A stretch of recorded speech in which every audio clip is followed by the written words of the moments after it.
travail. Et répondez enfin. Allons.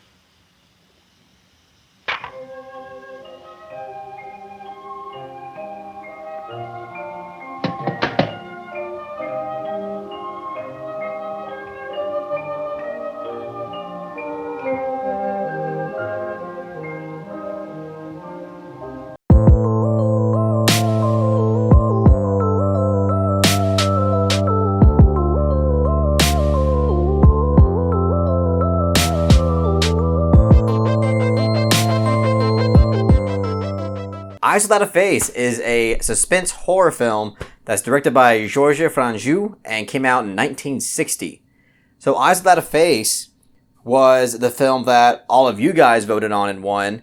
Well, not all of you, but it won the subscriber poll. And I really couldn't be happier because Eyes Without a Face is a film that I blind bought on Criterion, not only because I love the name of the film and I thought the cover was beautiful and kick-ass in a lot of ways, but I've heard nothing but great things from all of you guys and also from my friends and family like Eric and Perry. And I'm here to tell you that this is probably my favorite blind buy.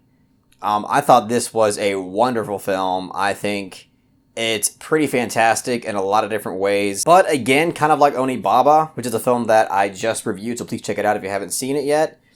I also would caution more so horror fans before going into this film, because even though I would classify this more of a horror film than Onibaba, this is definitely a horror film in a more non-traditional sense. And really what makes this film more horrifying than anything is its dark and twisted concept that it revolves around, and some of the realities that it dives into when it comes to just how privileged and power obsessed that not only the elites and the top 1% can get, but also doctors as well.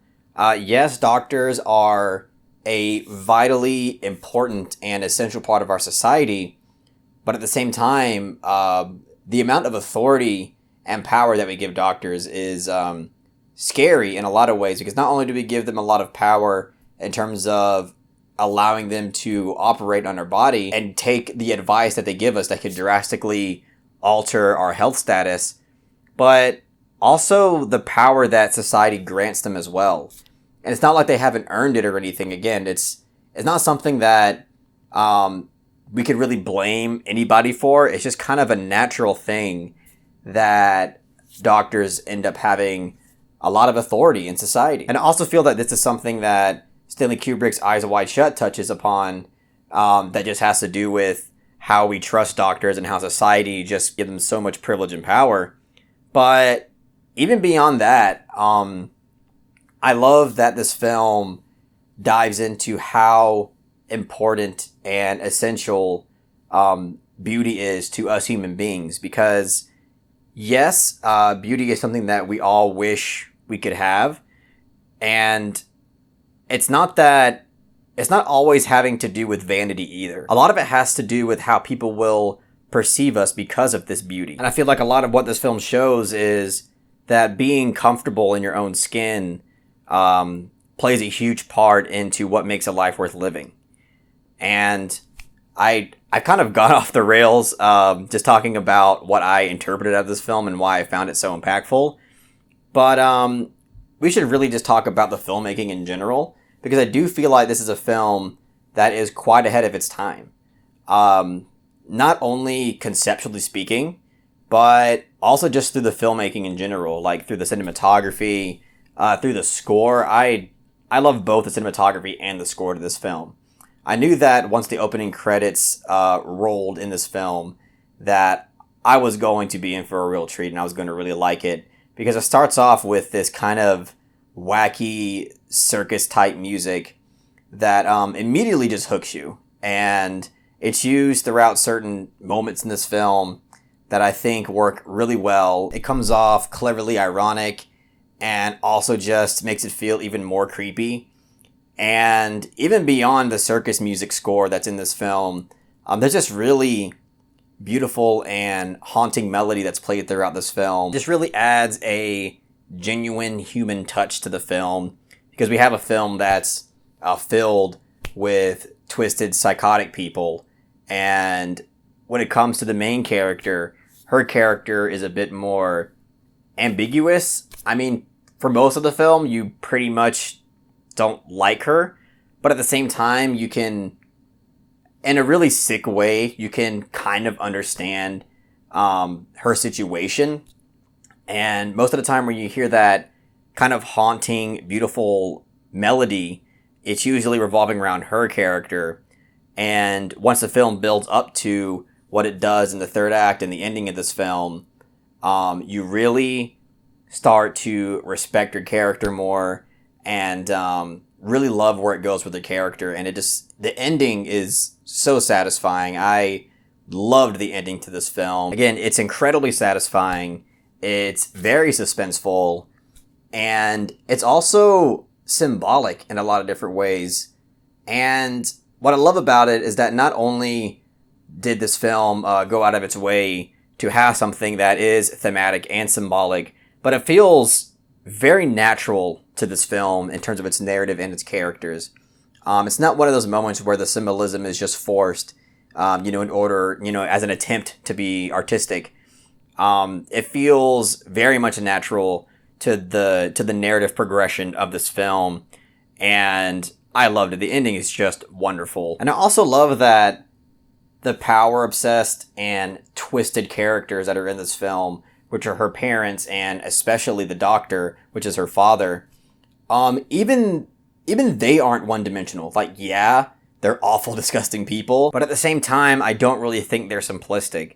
I think there is depth to them in terms of them understanding that what they're doing is not okay and morally deplorable. But a lot of what is driving the father to do what he's doing stems from genuinely wanting to right his wrongs, because this is somebody that carries a bunch of guilt and has made serious mistakes, and in a really twisted and science-obsessed way is trying to make things right for his daughter. Doesn't make it right, doesn't excuse it in any way, shape, or form, but I just like that this film cared to have some substantive elements to even the characters that are obviously deplorable. And one of the biggest reasons why I do feel very comfortable classifying this as a horror, at least in part, is because not only does it revolve around a very dark and twisted concept, but there are elements of body horror in this film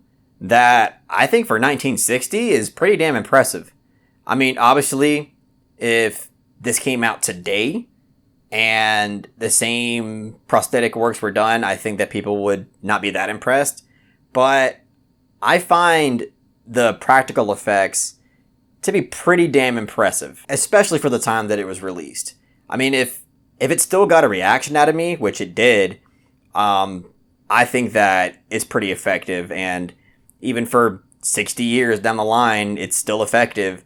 You have to give it props for that. What I will say about this film in terms of a criticism is the fact that there is this one suspenseful moment in this film that occurs in the second act, and it just feels really illogical and doesn't seem very sensible for what are pretty smart characters, even though they're psychotic and awful. It doesn't seem rational for them to do what they did. And it has to do with a certain character escaping. And I just don't know why they would even allow it to go that far for her to even have that chance. I'm trying to explain this the best way I possibly can without spoiling it. But it felt like a scene that they just felt needed to be there to have more suspense in the film, even though it really doesn't really make much sense to me. I mean, for those who know what I'm referring to and have seen this film, hopefully you know which scene I'm talking about, because I feel like I'm being horribly vague. But if you do know what scene I'm talking about, please let me know in the comments section if I'm missing something, or if you have a good explanation as to why that was able to happen in the first place. But yeah, either way, I think that this is a very effective horror film. It's incredibly effective in the suspense department as well. And even though there is a kind of glaring error in this film in terms of its narrative and plot convenience and character decision making. It's a very, very small aspect of the film. Again, it's only like 2 or 3 minutes of the film. And I love how thematic this film was. I love how creepy it was in a lot of ways. And the ending, again, is fantastic. I absolutely love the ending. So I'm going to give Eyes Without a Face a very strong 8 out of 10.